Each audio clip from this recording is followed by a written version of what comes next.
Ayan mga kaibigan, meron tayong biniling kotse na naman ngayon at lagot na naman tayo kay misis nito. Pero hindi siya magagalit, alam niyo bakit? Dahil yung binili nating kotse ay presyong mags lang.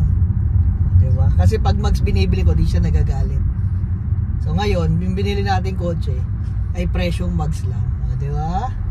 Hindi siya magagalit niyan. Pag sabi, bumili kang kotse, hindi, mags lang. Diba? So pupunta natin, andyan na yung tow truck sa may bandang labasan namin. Hindi niya lang alam yung papasok, kaya susunduin natin siya. Ito na yung ating bagong kotse, oh. Nakakarga na. 1970s Toyota Crown. Sabi natin driver. Dito na yung pinadeliver natin. Sir, dito natin ibaba. I-atras mo yung truck dito. Ayun, oh. Toyota Crown 1975. Chrome bumper po. Kompleto pa yung mga trims. So magagamit natin to bilang donor car or baka mabuo natin. Kompleto tail lights, oh. So ang mura lang nito, presyong mags lang to mga kaibigan. Di ba? May makina ka, transmission, sana 5 speed, no? Kung 5 speed to, finish na. Parang yung mga trims na lang, emblems na lang binili mo rito. Ang maganda rito sa 1975, ito yung gusto ko na grill, yung maliit lang, yung parang muscle car talaga. Kasi yung sa akin yung may bukol sa hood, diba? Tapos may crown. Ganito yung crown ko dati, yung 1976 naman yung akin. Yung palapad yung muka. Papakita ko sa inyo mamaya. Baba muna natin. Ito na. O, presyong mags lang, misis. Huwag kang magalit, ha. Chrome bumpers pa yan, buo pa taillight. Ang hirap kasi humanap ng pyesa nung project natin na ganito. Sakto, may nagpakita. Isang buong kotse na. Presyong pyesa lang. Kompleto pa yung mga detalye. Yung chrome na yan, pag bibili mo yan, ang mahal yan. Yung handle, saka pa makakabili niyan. Nag-check na ako, Lazada, Shopee, eBay. Napakamahal na shipping. At ang pinaka gusto ko rito, sabi ko sa inyo, yung muka. Kasi ito yung version na gusto ko. Yung palapad na pahaba, yung walang bukol. So baka i-facelift natin. Pero paatras. 17.8 model yung atin, 75 to. So, yung sa atin basag yung signal light dito, naalala nyo. Kukunin natin dyan fender. Tapos hood, grill. And then, yun lang. Para ma-convert natin siya ng ganitong face. Original pa yung steel rim, oh. Sayang, hindi sinama yung hubcap na orig ng Crown. May plato yan na hubcap, eh. Pero okay lang, parts out lang naman to. Siguro hindi ko na to bubuuin. Kuhanan ko lang ng parts. Grabe, buong buo yung chassis. Buong buo siya, oh.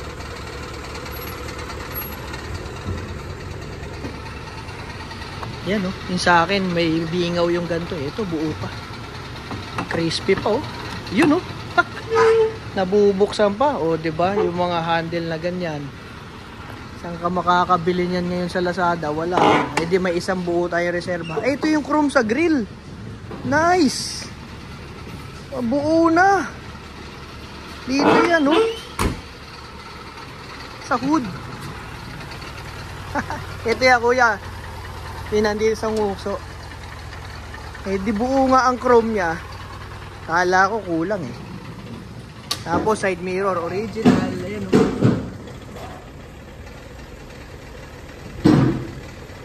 Ayos. Oh, may spare pa tayong mga salamin. Diba? Kasi pag nabasagan, di mo na alam saan ka bibili. Eh, ngayon may spare tayo. Kompleto pa yung chrome nya, paikot, oh. So alam nyo yung pagre-restore, minsan kailangan mo talaga ng donor car. Kesa bumili ka ng per pyesa. Sipin mo magkano na chrome bumper. Yung sa Sprinter 10,000 isa hanggang 15,000. Yung chrome bumper. Eh ito yung tinatawag na kahit may pera ka, wala kang mabibili. Kasi nga rare na, eh. Sa eBay baka meron. Kuya, dediretso natin yung manibela. Nakakabig, eh. Ang gaan naman naman ito pihitin. Ganda pa ng gearbox nito. Ang gaan pihitin, eh. Sana 5 speed. Sana 5 speed. Oh. Ang ganda. Nakakatuwa ito. May mga switch ka pa. Upuan na original. Ito yung wala ako, yung chrome na to. Diba? Nagbablog tayo. Si kuya, ibinababa yung kotse. Sorry kuya. Na-excite lang ako. Dito na sa headquarters mga kaibigan. 1975. 2011 pa ang huling rehistro nito. Kompleto naman ang papel kaya goods na goods. Sayang wala na yung Toyota dito. Sana nasa loob pag binuksan natin. Pero yung taillight na yan, saan ka pa makakabili niyan? Diba? Plate light pa lang oh. Original. So alam ng mga old schoolers gaano kahalaga yung mga detalye na yan. Binababa na ni kuya. Mamaya ikutan pa natin to. So ang gagawin natin dito ay papark muna natin yan dito. Unti-unti natin kukunin yung kailangan natin pyesa. At kung may kailangan kayong pyesa, sabihin nyo lang sa akin, comment nyo lang. Pag-usapan natin kung hindi ko naman yun kailangan. Yung mga naka Toyota Crown na nagbubuo rin ng ganito. Kasi talagang wala na sa marketplace mga kaibigan. Yung ganitong body ng Crown. Kaya natuwa ako nung nakita ko itong pinost. Diba? Well, kung kailangan mo ng pyesa, kahit naman ako, hindi na mo bumili pa nga isang buong kotse para lang sa mga pyesa ang kailangan ko. Ganyan talaga guys. Sana 5 speed. May mga extra pa tayong ano ng dashboard oh, gauge. Anong side mirror to? Monitor. Engelman. Tama-tama, isa side mirror nun. Ito dalawa oh. Ito. Ayan. Konti pa kuya. Itong chrome na to ang pinakamahalaga. Bubuo sa mukha ng isa nating project. Dito yan oh.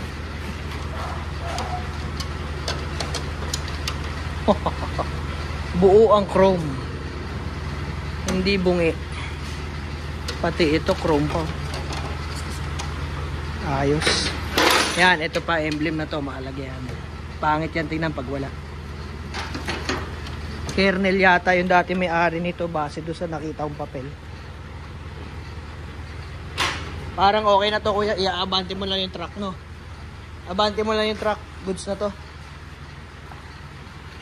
Original steel rim. 1975. Sakto. May seatbelt pa. Diba? Pag bibili ka ng seatbelt, magkano? 1,000, 1,500 pares. Ito. Ayos na. Tingnan niya natin, pop the hood. Baka naka 2JC pala to. Pop the hood. Pop the hood. Ah! Bigat ng hood. Ayun oh. Kompleto. May ignition coil. Kompleto. Walang kulang. Battery lang.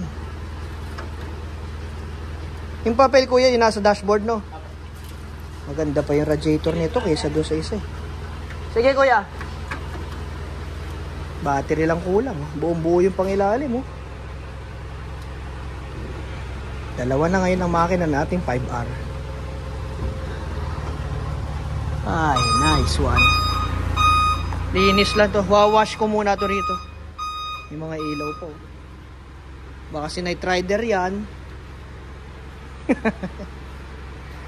In fairness naka IC type alternator oh. Magkano na IC type? 2,000, 2,500. So dyan pala makikita mo na yung mga in-invest mo, sulit na sulit, diba? Pag winner pyesa mo, hydrovac, brake booster, magkano na yan? Pag nasira yung sa crown, may pamalit na agad. Wiper motor, chrome pa yung wiper arm mo, rig pa. Sakto to. Sakto to. Ito yung gusto ko rito. Makukuha ko yung mga ganyang pyesa 5 speed kaya? Yun ang tanong. Yun ang huling tanong mga kaibigan. 5 speed o 4 speed? Nako. Ayaw mabuksan Kabila tayo. Mga kailangan lakasan.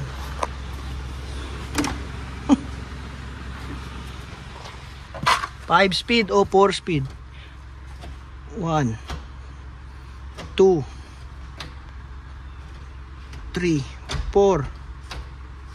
4 speed lang. Okay, 4 speed lang. Okay lang, ganyan talaga. Try again next time. Okay na, bayaran na natin yung towing. Parang rep. Napulot ako sa loob. Tignan mo. Toyota Crown, logbook. Yeah. So yung may-ari ng Toyota Crown ko, yung puti, si Tito, ganito rin. Pero yung kanya, malaki, kulay blue. Alam mo yun? Yung parang ano, tawag doon. Yung kulay blue na notebook na malaki yung tawag doon. Parang logbook din yun eh. Pero kulay blue na hard yung cover. So yung may-ari, mayroon din siya. At hindi talaga yung mga naka-Toyota Crown, no? Nililista nila yung mga nagawa nila sa kotse, oh. Kaya mo, pre, kita dyan. June 17, 2005. Ang ganda ng sulat ni sir. Toyota Crown service. Change oil filter. Change clutch disc. Aba, binaba transmission. Change pressure plate.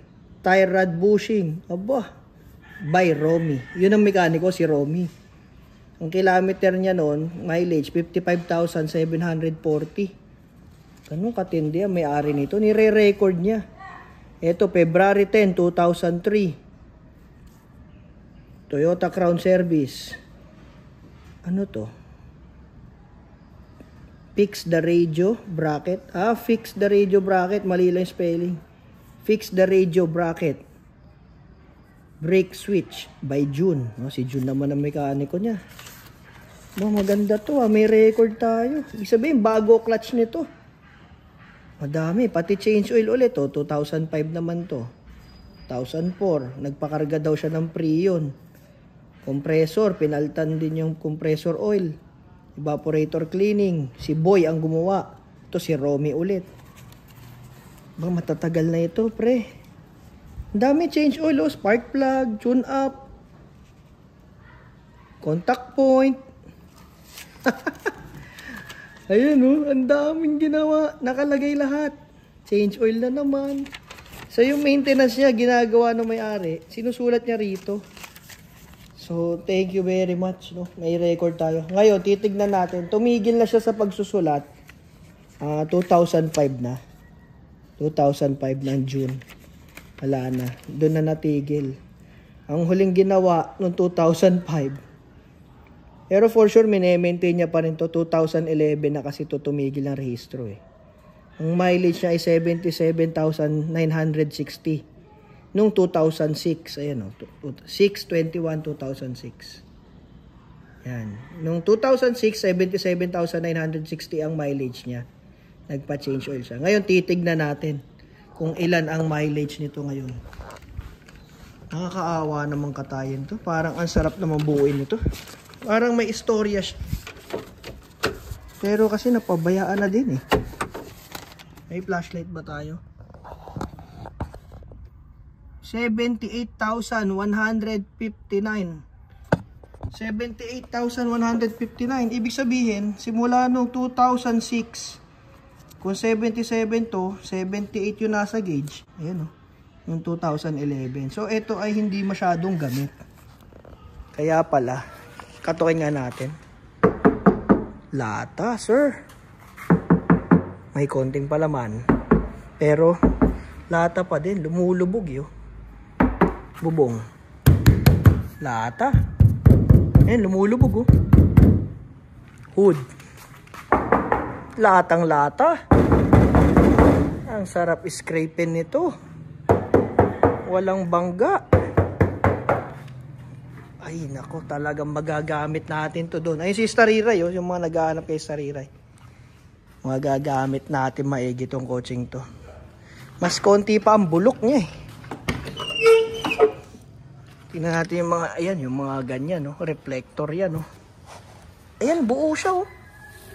Walang bulok. Walang butas. Solid, lata.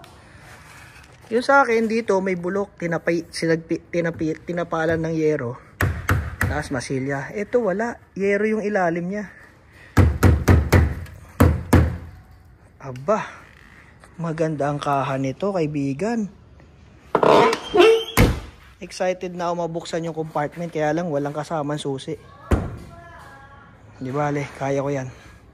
Doon tayo dadaan sa likod. Anyway, abangan nyo yung mga susunod na vlog natin. Tingnan natin kung anong magandang gawin dito. Pero, parang ang hirap mag-maintain. Naalala ko tuloy yung sprinter ko, dalawa yon. Yung isa inilet go ko para ma-restore. Pero ito kasi kailangan ko yung mga body parts niya para mabuo yung isa nating Toyota Crown. So, wala tayong no choice nito. Parts out to malamang. Okay? Abangan yung mga susunod na kabanata kay Tito, ang ating Toyota Crown.